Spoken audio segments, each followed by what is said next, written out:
Hello and welcome to JSS channel. I am Paramita Roy. I hope you are all doing well. This is the new class of Speak English Fluently series, and today we are going to learn some new words. In previous class we have learned about has and have, use of has, have, am, is, are, etc. So today we are going to learn new words, new uses and new meaning. Let's get started. So we can see এখানে আমাদের M is আর আমি লিখেছি, আর ওইদিকে লেখা আছে যে ওয়াজ আর war. তাহলে M is আর মানে আমরা কি জানি যে হয়, কোনো কিছু যখন হয় বলে ইউজ করি, আমি হই রিয়া, আমি হই স্টুডেন্ট, আমি টিচার, তখন আমি এগুলোকে বলি এম, যে I am a teacher, I am a student, এইভাবে আমরা ইউজ করি। এবার ইজ আর কি, যেমন হি ইজ ইন ক্লাস 6, আমি যখন কারো কথা বলছি হি বা সি ইজ ইন ক্লাস 6 বা এইভাবে, তখন তাহলে শুধু আই এর পরেই এমটা বসে, আর ইজটা বসছে হির পর, সি এর পর, হি এর পর, কোনো নেমিং ওয়ার্ডের পর, বা কোনো অ্যানিমালসের পর, এরকম হতে পারে যেগুলো নাম, প্লেসের পর, এইভাবে হবে। আর হচ্ছে যখন প্লুরাল নাম্বার হয়ে যাবে, একের বেশি কোনো প্লেস, নেম, থিং, কোনো কিছু যেটা একের বেশি, মানে এটা সিঙ্গুলার হয়ে যাচ্ছে, এটা হচ্ছে প্লুরাল, এটা শুধু আই এর পরে, আর এটা বাদ বাকি যা যা আছে ম্যাক্সিমামের পরে, আর এটা প্লুরালের পরে হয়ে যাচ্ছে আর। এগুলো সবই বসছে বর্তমান কাল। এই সময় আমরা বাংলায় পড়েছি বর্তমান কাল, তো সেইটা মানে এখন যেটা চলছে, প্রেজেন্ট মুমেন্ট, সেটাকে বলা হয় প্রেজেন্ট টেন্স বা প্রেজেন্ট। মানে এখন আমি যখন কথা বলছি, আমি যা যা করছি দেখছি, সেই ল্যাঙ্গুয়েজটাই যখন সেই টাইমে যখন আমরা কমিউনিকেট করছি, তখন সেটা প্রেজেন্ট টেন্সে হবে। প্রেজেন্ট টেন্সে আমরা ভীষণ ইউজ করব এই ওয়ার্ডগুলো। এইবার এই ঘটনাগুলোরই যদি পাস্ট টেন্সের কি কথাটা বলি, যে আগে কোনো কিছু হয়েছে, এরকম তো হতেই পারে যে আমাদের কথার সময় এরকম প্রয়োজন হচ্ছে বলার যেটা হয়ে গেছে, মানে অতীতকালের কথা বর্ণনা করছি বা পাস্ট টেন্সের কথা ডিসক্রাইব করতে চাইছি, তখন তো আমাকে ইজ বললে হবে না।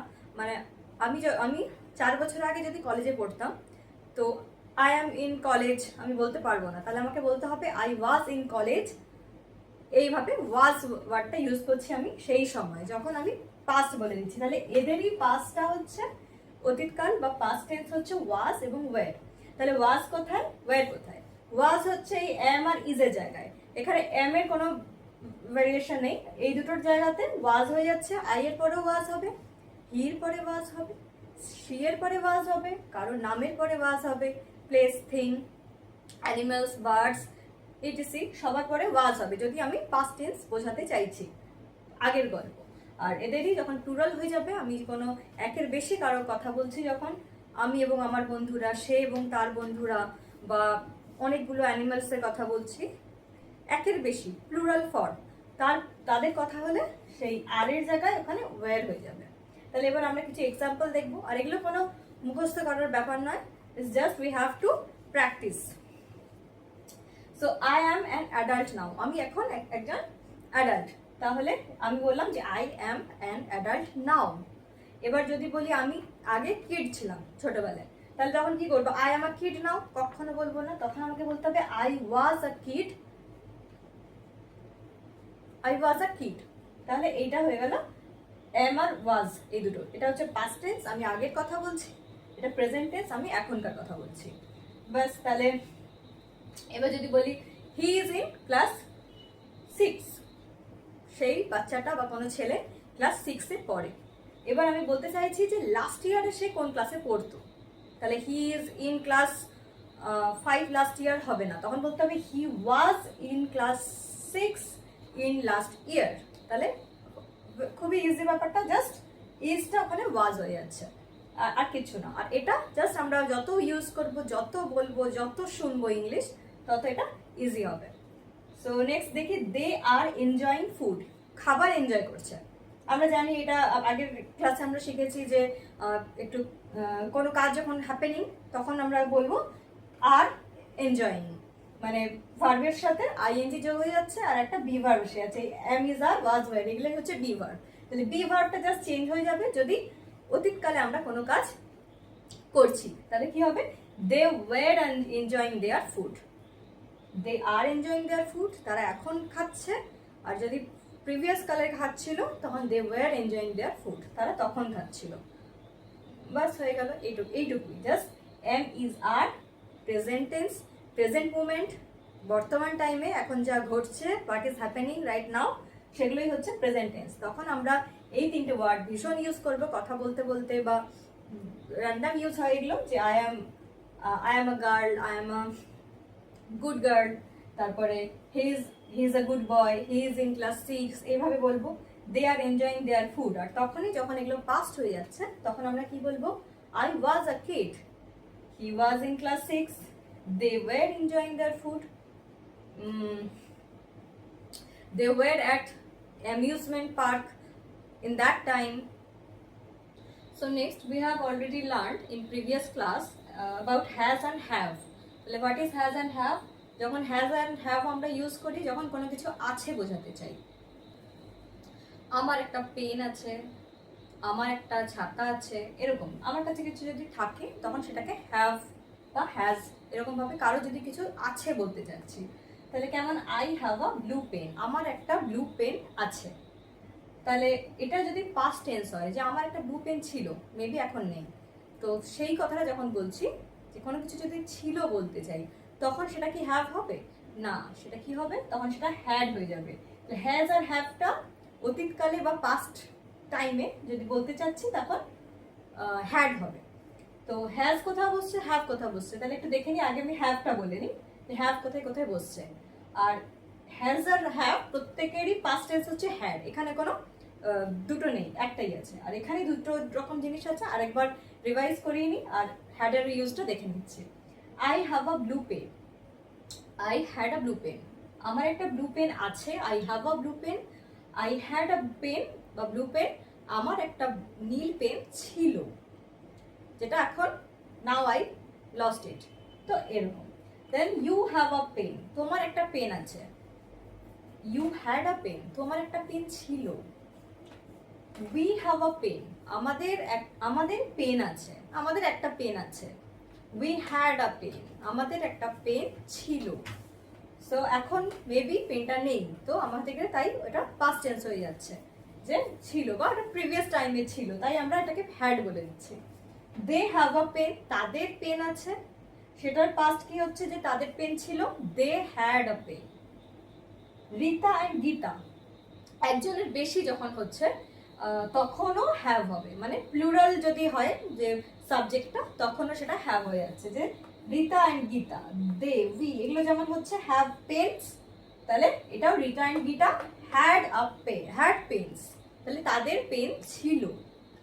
বাস। আচ্ছা, এই ইউটা কিন্তু তোমারও হবে আর তোমাদেরও। আমরা জানি ইংলিশে ইউ মানে হচ্ছে তোমার, ইউ মানে হচ্ছে তোমার, আর ইউ মানে তোমাদেরও বোঝা যায়, তাহলে দুটোতেই হ্যাভ হচ্ছে। ইউ এর পরে সবসময় হ্যাভ হবে। তাহলে I have, you have, we have, they have, Rita and Gita, Ram and Shyam, অনেক বেশি, হি অ্যান্ড হিজ ফ্রেন্ডস, সবার পরে হ্যাভ হচ্ছে। আর এখানে সবারই পাস্ট টেন্স হচ্ছে হ্যাড। এবার হ্যাজ কোথায় কোথায় হয় একটু দেখে নিই। সো এবার আমরা হ্যাজ দেখছি। রাম কারোর নাম, রাম হোক, সীতা হোক, গীতা হোক, রবি হোক, যে কোনো কারো নাম যদি হয়, সেটা মানুষের নাম হতে পারে, অ্যানিমালসের নাম হতে পারে, কোনো থিংসের নাম হতে পারে, তাদের পরে হ্যাজ বসছে। তাহলে রাম হ্যাজ আ পেন, রামের একটা পেন ছিল। এগুলো জাস্ট আমরা ইউজ করতে করতে শিখে যাব, এখানে কোনো বার্ডেন নেওয়ার দরকার নেই যে আমাকে রাম এসে গেছে তো এবার হ্যাভ আর হ্যাজ বস কি হবে, ভাবতে ভাবতে কথা বলবো, এরকম কোনো ব্যাপার হয় না ন্যাচারালি। যত আমরা ইউজ করব, যত আমরা প্র্যাকটিস করব, তত ইজি জিনিসটা। তো we have to continue. So Ram has a pen, রামের একটা পেন আছে। আর রাম লস্ট আ পেন, তাহলে Ram had a pen, so রামের একটা পেন ছিল। হি হ্যাজ আ পেন, তার একটা পেন আছে।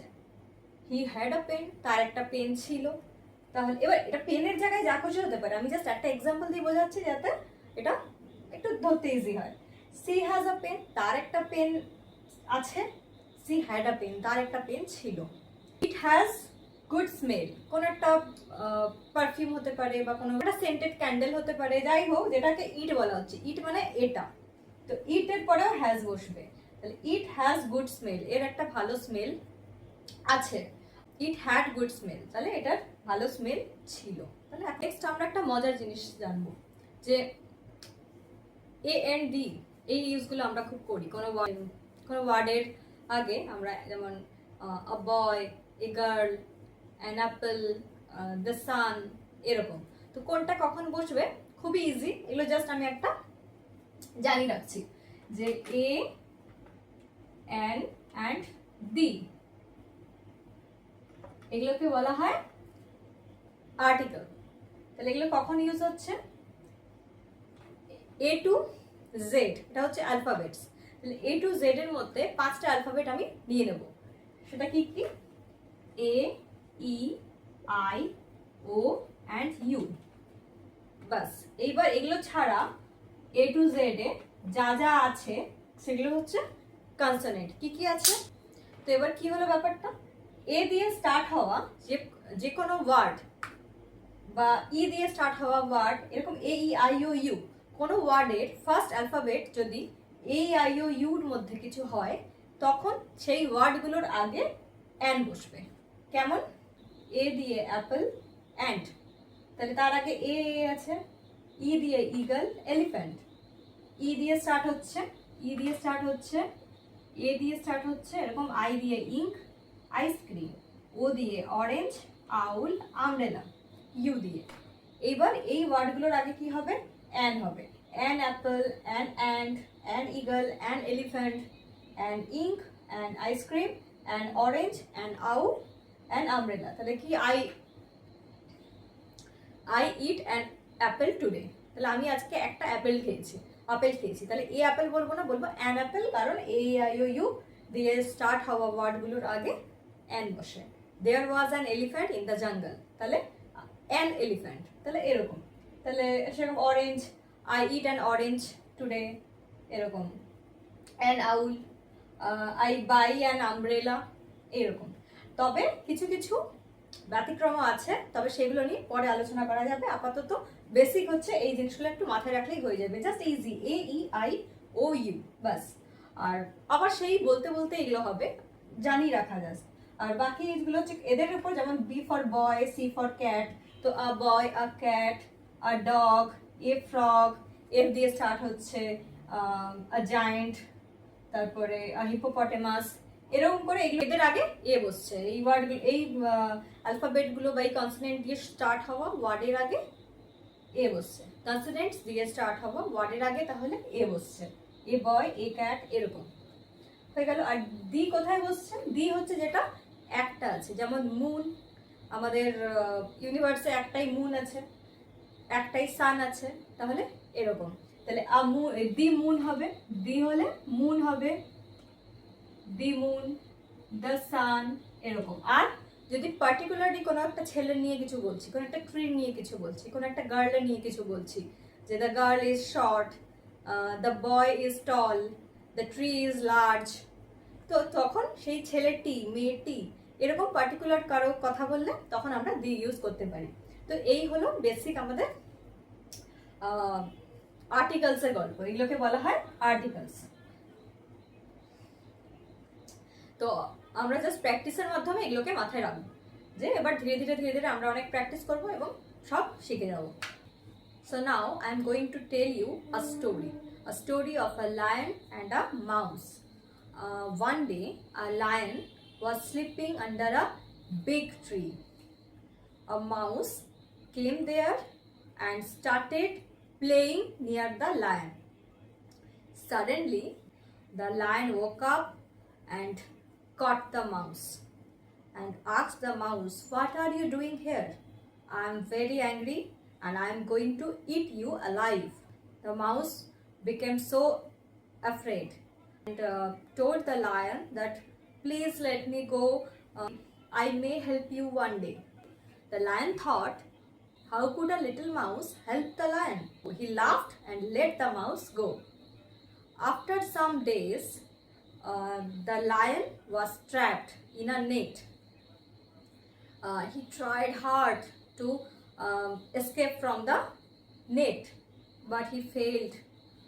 So he roared again and again. The mouse was roaming around nearby. So the mouse heard the roar of the lion and came there quickly. He bit the net with his sharp mouth. Soon the lion was free and thanked the little mouse, and they become good friends. So, moral of the story is, even a small friend can be a great friend. So today's class is over. Thank you. প্রত্যেকটা উইকের Thursday করে আসবে আমাদের এই ক্লাসটা, আর per month 5th and 26th তারিখে আসবে। আর free class থাকবে প্রত্যেক স্যাটারডে করে আধ ঘন্টার জন্য। আপনারা গ্রুপে জয়েন হতে চাইলে ডেসক্রিপশন বক্সে দেওয়া লিঙ্ক থেকে জয়েন করুন। আজকের ক্লাস এই পর্যন্তই। Thank you.